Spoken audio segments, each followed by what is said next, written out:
तर मराठा आरक्षणासाठी सरकार आजही प्रयत्नशील आहे असं शंभूराज देसाई यांनी म्हटले। जरांगेंनी सरकारला थोडा वेळ द्यावा असं सुद्धा त्यांनी म्हटलंय। काही जण गैरसमज पसरवण्याचं काम करत आहेत।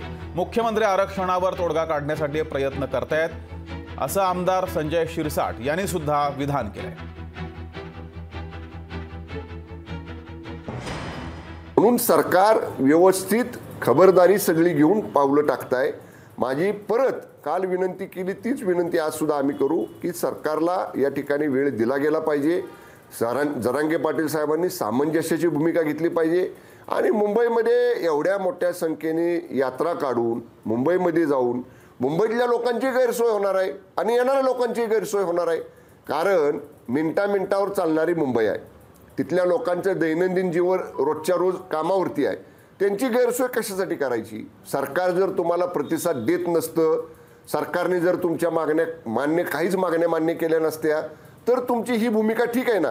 सरकार तुम्हाला सकारात्मक प्रतिसाद देते। फक्त सरकारची भूमिका हीच आहे की आम्हाला कायद्याच्या चौकटीत ते बसवायचं आहे। कुठल्या इतर समाजाच्या आरक्षणाला आम्हाला धक्का लावायचा नाही। त्यामुळे सामंजस्याची भूमिका घेतलीच पाहिजे। जरांगे पाटील आज मुंबईच्या दिशेने निघालेत, परंतु मध्यंतरी